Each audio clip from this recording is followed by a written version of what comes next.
Թմրանյութերի ապօրինի շրջանառությունը, այդ թվում անչափահասների շրջանում, ինչպես նաև սահմանը հատած խաղամոլությունը արդեն դարձել են ազգային աղետ։ Բազմաթիվ ընտանիքներ զոհ են դառնում այս արատավոր երևույթներին։ Հազարավոր երիտասարդների ապագա է վտանգվում, իսկ պետության մարդկային կապիտալը խարխլվում։ Այս ամենը տեղի է ունենում իշխանությունների թողտվության եւ անգործության պայմաններում, որոնք տարիներ շարունակ նպաստավոր միջավայր են ստեղծել այդ երևույթների տարածման համար։ Հայ ազգային կոնգրեսը միակ քաղաքական ուժն է, որը ներկայացնում է համակարգային եւ խիստ պայքարի հստակ ծրագիր, խոստանալով արմատախիլ անել դրանց հանցավոր հովանավորությունը եւ պաշտպանել Հայաստանի ապագան։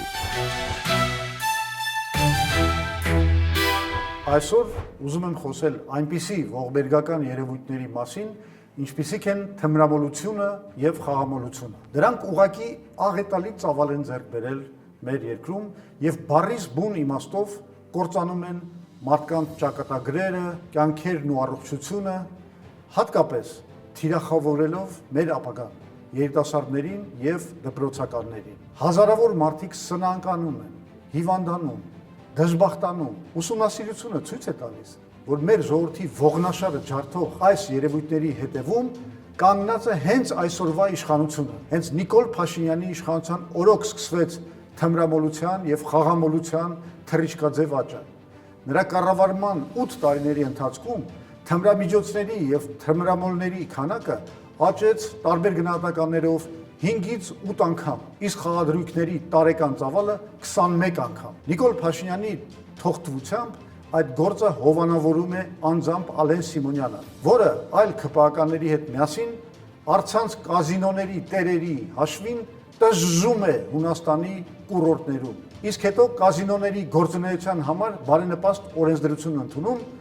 ապահովելով դոլարով միլիարդավոր շահույթներ խաղատների սեփականատերերի համար։ Նույնը կատարվում է եւ թմրաբիզնեսի ոլորտում։ Իշխանությունները ծայրահեղ անտարբերությամբ են վերաբերվում թմրաբիզնեսի դեմ պայքարին, ստեղծելով նպաստավոր միջավայր դրա զարգացման համար։ Նիկոլ Փաշինյանի ռեժիմը դարձել է Հայաստանում թմրամոլության եւ խաղամոլության տարածման գլխավոր հովանավորը։ Հայ ազգային կոնգրեսը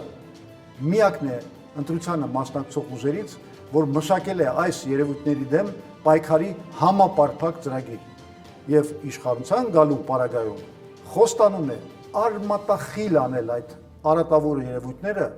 եւ պատժել դրանց հանցավոր հովանավորներին։ Հենց դրա համար հունիսի 7-ին գնացեք ընտրատեղամասեր